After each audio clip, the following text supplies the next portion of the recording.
Mobility is one of those few places where there is very little room for error, right? Other services and products, if the refund takes 2 more days to land, or, the shipping arrived another 3 days past when it was supposed to be, it might be a little annoying, but it's not going to be the end of the world. For some people, that means that they're going to miss their flight. They're not going to get to their hotel. Their tickets that they booked 3 months in advance are going to be worthless because they're not going to be able to make it on time. These are things that you just can't mess up. And I think this is why so many businesses that try to break into the mobility space and do something new completely fail. And we can get into that a little bit more, but it's borne out in the data too. Like, there's a joke about mobility where it's like, if you want to make a small fortune in the mobility space, you got to start out with a big fortune, right? And more than that, like, if you look at how many companies tried to crack into mobility in the tech space, how many startups kind of attack this, it's a graveyard. There are very, very few companies that actually made a meaningful success and had staying power in this space because it's so unforgiving. And how many of those are bootstrapped? Very few. No, yeah, I would like to maybe drop in a little bit on just the difficulties of the mobility space from your perspective and like why so many groups are consistently failing. Sure. So when I was raising capital, because, we kind of frame this whole thing as if I made the decision early on to not raise capital. That's not true. I always, in the beginning, I really did want to raise capital very, very badly. Like, I thought that it was a tech company. I'm like, okay, I'm going to build this platform. It's going to be a national, maybe even international company. I need resources to get it off the ground.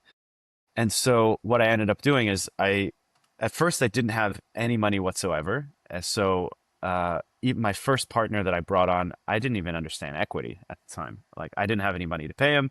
So I made him a deal. I was like, listen, help me build the first version of this. And uh, in return, for the rest of your life, well, so long as this company is running, you'll have free access to cars anywhere, right? Anytime you need. So we started building it together. Uh, and then I said, it's time to raise capital. So I ended up pitching and pitching and pitching and pitching and pitching. And for 2 years, I was pitching. At one point, I said, it's time to get serious. I flew down to San Francisco. I stayed in my dad's minivan for 2 months while I was, I literally every single morning I'd get up out of the minivan, go to the gym, brush my teeth there, shower, and then head to my next investor meeting where I would pitch and get no, no, no, no, no, just over and over and over again.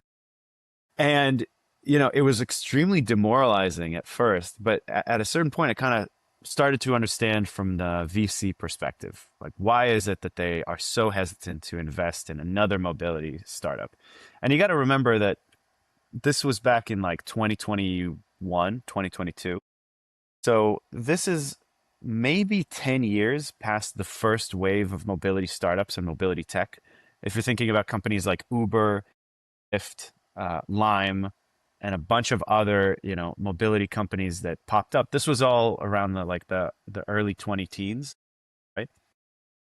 And what a lot of these investors had kind of gone through is that they'd seen this wave of mobility. They all kind of went in, and other than like one or two major companies, that whole thing became a graveyard, right?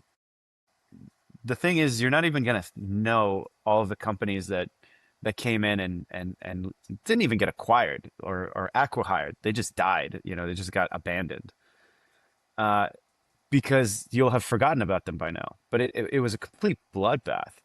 Investors lost tons and tons of money on this wave, where we thought that mobility would be completely transformed, and really it was Uber, and that was it.